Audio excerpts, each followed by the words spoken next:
Today's video, we are talking about my favorite ab workouts. My go-to core and ab training that I do. With my core workout, it always rotates. So these that I'm going to show you in the video are staples that I always have, but I try and change it and mix it up and play around with it so it's not too boring. Keeps it more interesting. Just like the arm workout I did, I'm going to show you individually what I do and explain a little bit of why I do them. However, when I do abs, I tend to do them as a giant set. So I'll probably do about 3 sets and giant sets of each for about 12 to 15 reps or 12 reps. You want to keep it simple. It's just to keep the intensity on training my abs. I always like to train them either before a session, so let's say before a bodybuilding session, or I make time to train them when I do my mobility workouts as well. If you're going to train your core and your abs, train them seriously. Train them as much as you would train your chest, your biceps. Put as much intensity into training your core as you do training every other body part. So prioritize them. Having a strong core, not just having abs, visible abs, but a strong core, which is all around the stomach, helps with overhead pressing, it helps with squats, helps with deadlifts. A lot of Olympic movements, we need a strong core. So let's get to the video and I'll explain to you my favorite workouts. So first workout, we are going to be doing the broom sweep. Now this is a classic that it's been around for a while. I do these to target my obliques. Now a lot of people tend to use weights to do obliques, so side crunches. I don't do that. I don't do anything that's weighted when it comes to oblique sessions. Every time I twist, either to the left or the right, take a deep breath in before you twist, and then out and squeeze your obliques hard you can every time you twist. So making sure that you're not just going through the motions, you are actually contracting the muscle, especially your obliques, every time you twist to the left or to the right. I usually tend to do about 3 sets of these and stick to about, I would say, 12, so alternating each side. The hanging leg raises is a pretty difficult one for a lot of people, but if you can get this right, it's great for developing your core. So keeping your legs straight, taking a deep breath in before you go up, before you take your legs up, and deep breath out. Now I like to take my legs all the way up, almost towards the bar. I can really work my core a lot more by taking my legs all the way up. Try not to swing too much, that's another rule. Too many people swing a lot on this workout, so try and keep it nice and controlled. Contract your lats because that would help you stay up.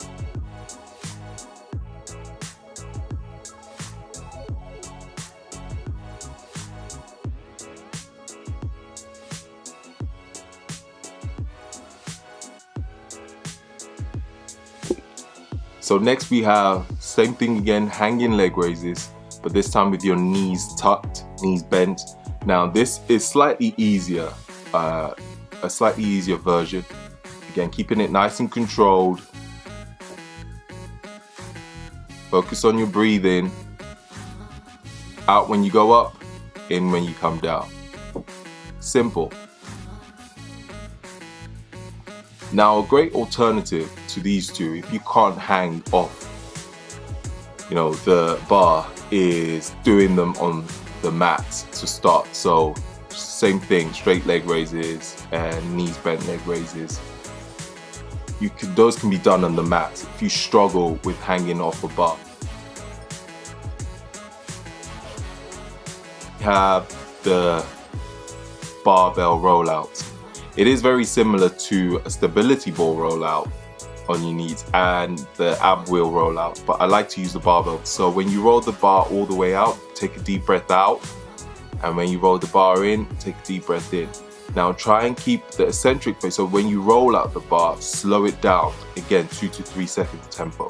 Nice and slow when you roll it out, and then in as quick as you can. So out nice and slow. With the rollouts, it really works your core, really targets your core. If you haven't done these before, try it. It is brutal. I would even sometimes take the tempo to a 5-second tempo when I'm going all the way down.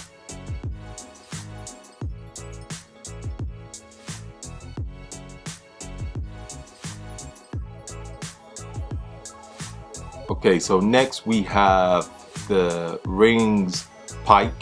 Now this one is again a difficult one, but it really is one of my favorites when it comes to working my core and my abs as well.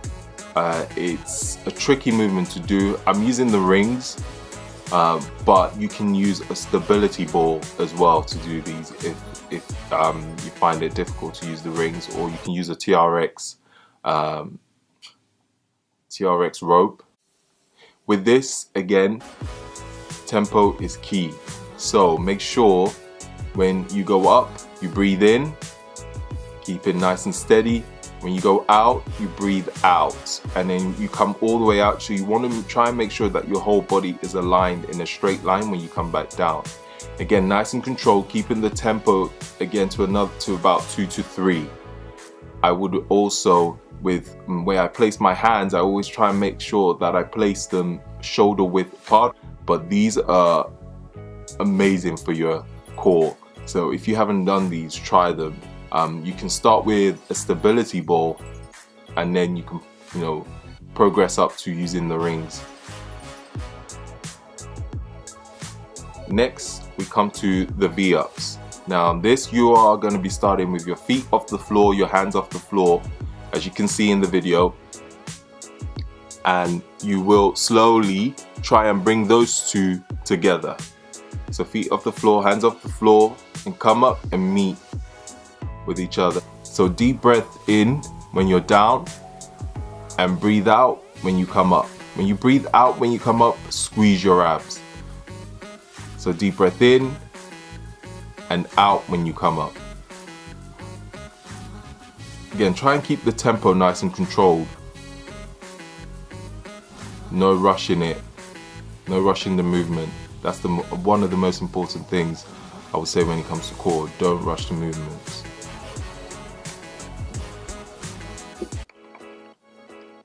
So the next one is a strange one. I actually don't know the name for it, so I just call it the V-up seesaw. This one, again, you start with, if you notice how I started in the beginning, crunched up almost into a ball, and then you open up and out into the V-up position as you you saw before. So feet off the floor, hands behind you off the floor as well, and you almost do you're almost going to be rocking back and forth without touching the floor, without your legs, feet touching the floor, and your hands. So you're just in a rocking position. As you can see, my abs are continuously contracted throughout the movement. So you're almost trying to stay on your glutes and your lower back as you rock back and forth. Again, this one you have to be careful. It is quite difficult to get right. It's one that I'm actually still learning to really get right. But again, I dare you to do these and your abs will be sore, insanely sore. And these are great also for your lower back. So again, 12 to 15 reps. Try and keep it nice and controlled. Don't rush it. It's not a race.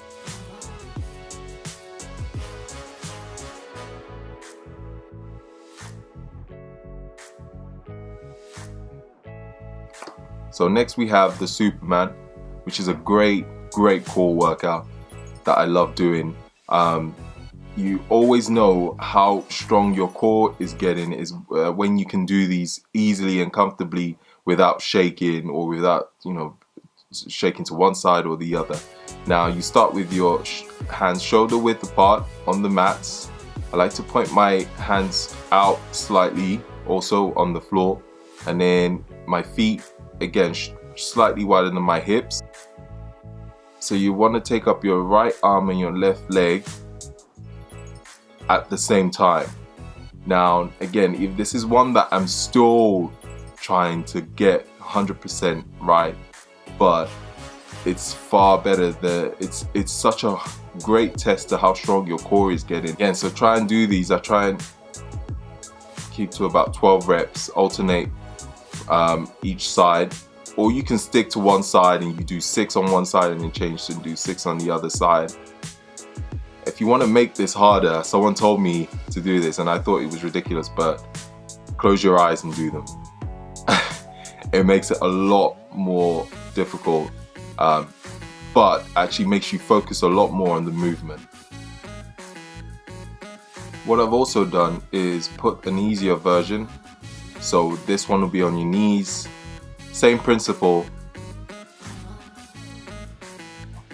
And then when you can really get the hang of it on the easier version, you can progress up to the harder version. So the Superman.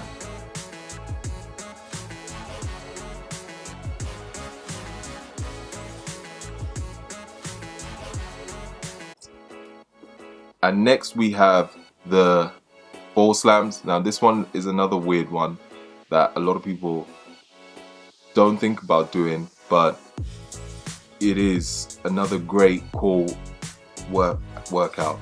Now you're not just slamming the ball without any thought, so there's a point to this workout. So before you slam the ball, when you take the ball up, take a deep breath in, and when you slam the ball down, you want to crunch down with your abs and then slam the ball. You should be crunching in before you slam that ball down.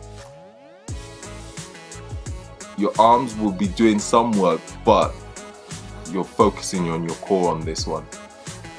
You can also do, if you can't slam the ball on the floor in your gym, get one of those boxes where you can jump, those plyo boxes, and slam the ball on that. It's the same effect. But yeah, and again, another 12 to 15 reps in these 3 sets. Really use your core when you slam the ball on the floor. Breathing is key again with this one. Take a deep breath in when you take your arms over your head. Breathe out and you slam the ball down onto the floor.